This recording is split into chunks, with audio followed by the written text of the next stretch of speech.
Olá, pessoal, boa tarde. Me chamo Everton Pereira Dantas. Vou estar apresentando a nossa atividade avaliativa de correlação e relação e estatística aplicada. Nosso professor Anselmo. E começar, né? Aqui embaixo temos uma tabela, onde ela mostra dados de duas regiões, dados calculados através do Google seco, né? Duas regiões do centro-oeste do país, no estado de Mato Grosso, São José do Rio Claro e Campo Novo do Parecis. Onde foi medida essas temperaturas do ar, dia após dia do mês de janeiro, né, do dia 1º ao dia 31, às 5 horas, né, da manhã. Essa região fica localizada em uma latitude e longitude do estado do Mato Grosso, como aqui se encontra. E para dar uma disseminação de onde fica uma perto em relação à outra, eu busquei no Google Maps as duas regiões, Campo Novo e São José do Rio Claro, e me apresentou que elas ficam a 166 quilômetros uma da outra. A fonte foi retirada na tela do Google. Então, para iniciar esse teste de regressão e avaliar um modelo, eu parti de uma suposição de que o teste tem que me indicar que ambas as temperaturas são iguais no horário das 5 horas da manhã. A temperatura de Campo Novo tem que ser igual à de São José do Rio Claro. E utilizei um nível de relevância, de significância de 5%. Aí, com esse problema, com essa hipótese acima, eu pude iniciar o teste com a ajuda do Excel, onde eu fiz um gráfico de dispersão entre as cidades. E esse gráfico me apresentou aqui uma distribuição linear aqui, né? O gráfico teve uma linear e aí a partir do modelo de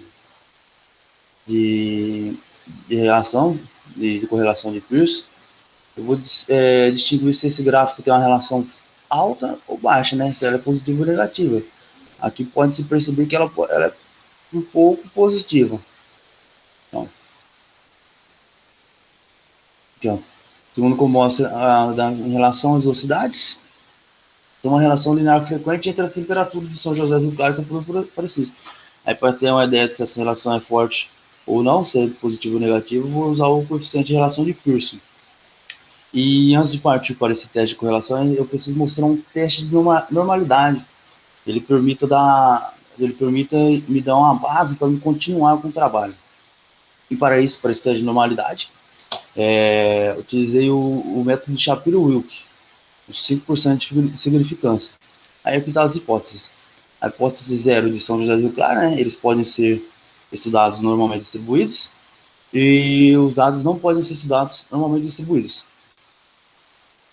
Então, de Campo Novo também, a mesma hipótese, pode ser normalmente distribuídos e não estudados normalmente distribuídos, com nível de significância de 5%. O que nós vamos procurar aqui é o nosso p-valor. Nosso p-valor tem que ser maior do que o nível de significância, para que os dados sejam calculados normalmente distribuídos. Então, de acordo com essa tabela, com a tabela 2, o teste de normalidade, o nosso valor foi apresentado em 41% para São José do Rio Claro e 36,17% para Campo Novo. Então, logo os dois casos, o nosso p-valor é maior que o alfa, maior que 5%. Então, a gente não rejeita H0, caracterizando assim que os testes sejam distribuídos, sejam calculados normalmente distribuídos. E aí, com o teste de normalidade concluído, vou partir para o teste de correlação de Pearson, onde ele mede essa relação estatística entre duas variáveis contínuas. E o coeficiente de correlação de Pearson ele varia entre -1 e 1. O valor 0 ele indica que não há associação entre as duas variáveis. Quanto mais perto do 1, mais forte é a relação. Ou seja, à medida do que o valor de uma variável aumenta, a outra também aumenta. E mais perto do negativo, à medida que uma variável aumenta, a outra diminui. Então, aqui na ajuda do ViewStat, partimos para a tabela 3, fizemos o teste de correlação de Pearson, coluna 2 e 3, que foi no teste, 31 pares, o R de Pearson 0,3293, nosso P, grau de liberdade 29, e aqui temos a explicação sobre a tabela. Concordância com essa tabela, o resultado de R foi 0,3293, indica uma relação positiva fraca, quer dizer, ela maior que zero, mas ela não se encontra próximo do 1. Então, relativamente, eu considerei ela como se fosse fraca, positiva fraca.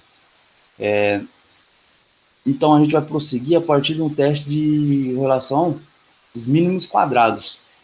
Então, nosso coeficiente ele é fraco e tem disso de não ser representativo. Só que varia de caso para caso. Então, este caso pode ser que ela não varia. Não seja adequado ou pode ser adequado esse teste de correlação. Aí fizemos o teste de regressão linear, onde tivemos os dados agrupados,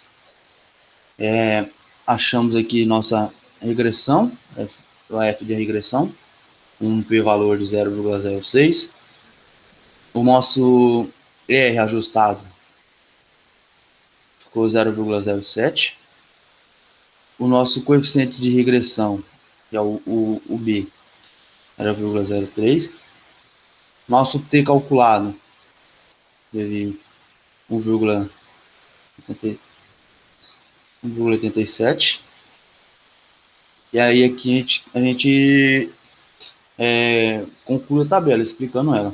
Então, de acordo com essa tabela 4, que é essa tabela aqui, o modelo ajustado foi de y igual a 17,20, nosso intercepto A, e mais 0,23x. 0,23 é o nosso intercepto B, onde o nosso modelo de regressão linear vai ser y igual a A mais bx. Então, onde o y corresponde à temperatura da cidade de São José, do Rio Claro, e x corresponde à temperatura da cidade de Campo Novo.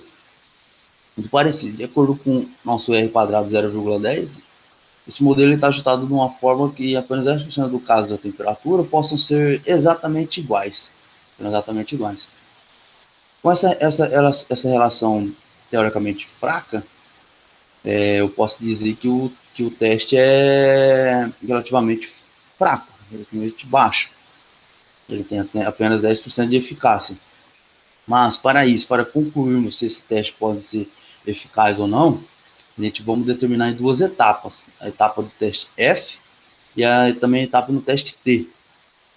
A gente não vai precisar calcular o teste F e o teste T, porque ele já nos encontra aqui. Nosso F de regressão já é encontrado aqui, nosso coeficiente de regressão. Porém, a gente precisamos fazer as nossas hipóteses, né?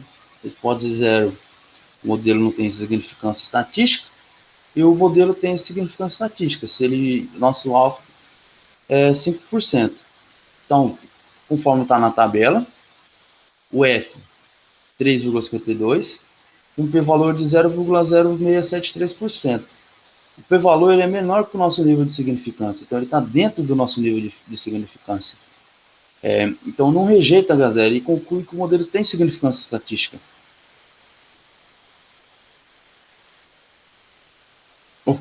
Então rejeita H0 e conclui que o nosso modelo tem significância estatística. Ele está dentro da aceitação. Para o teste T, a gente tem que a hipótese no intercepto, ela é igual ou é diferente de zero, com nível de significância de 5%. O nosso T tem um valor de 1,87 e o p-valor 0,07%. E este, então, menor também que o nosso nível de significância. Conclui-se com isso que o modelo ele tem significância estatística para o modelo de regressão. Ele pode ter dado baixo no modelo, mas ele tem a significância estatística. Então, a partir desses dados do estatístico, da nossa correlação, da nossa regressão, e como as tabelas foram mostradas no artigo, aqui no trabalho, esse sistema correspondeu aos dados estatísticos, e ele é adotado, ele pode ser adotado para o caso. Com o entendimento dos testes de normalidade, ele sendo normalmente distribuído, ele conseguiu notar as temperaturas de ambas as cidades, não foi o modelo mais robusto, mas foi o modelo, ele é um modelo que atende ao teste. Ele é um modelo que pode avaliar e ajustar o estudo. Como o estudo não permite mais previsões mais concretas, então eu deixo que ele é indicado para o uso do teste. E as questões adotadas no artigo. Okay?